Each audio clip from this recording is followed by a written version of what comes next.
একটু সোজা করে উঠান, যখন ব্যথা পাবেন বলবেন। পাচ্ছেন না? আবার এখান থেকে ব্যথা পাচ্ছেন।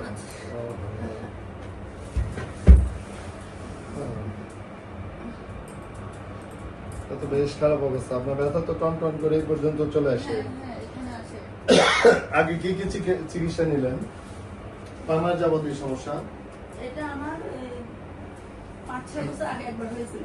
হ্যাঁ হ্যাঁ, তখন থেরাপি মনে হয় 3 দিন দিছে, আর আমি ওষুধ খাইছি আর ব্যায়াম করতাম বাসায়। হ্যাঁ হ্যাঁ। ওরা পর হঠাৎ করে ছেড়ে দিছে। এখন আবার হয়েছে। এখন কি কি চিকিৎসা দিচ্ছেন? ইনজেকশন নিয়েছেন? না না, ইনজেকশন উনি বলছেন, আমি নিয়ে নাই। ভালো করছেন। তো আমরা আগে ফিজিওথেরাপি দিয়ে যদি দেখি যে ভালো হয়ে যায়, তাহলে হয়তো ইনজেকশন থেকে বেঁচে যাবে।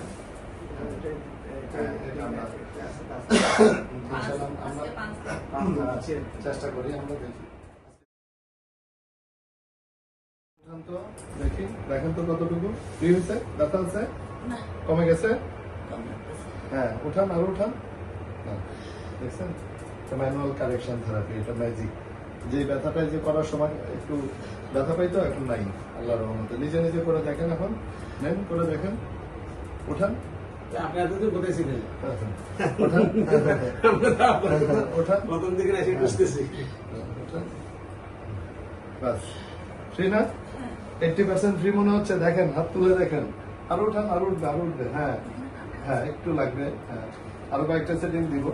হ্যাঁ, মানে পারফেক্ট ফিজিওথেরাপি হলে আপনি যত তীব্র ব্যথাই থাকুক, দেখবেন যে ইমিডিয়েট 40%, 50%, 80% রিলিফ পাবে। আপনার হাত লাগে এটাও ঠিক হয়ে যাবে। আরো কয়েকটা সেটিং দিব, ইনশাল্লাহ ঠিক হয়ে যাবে।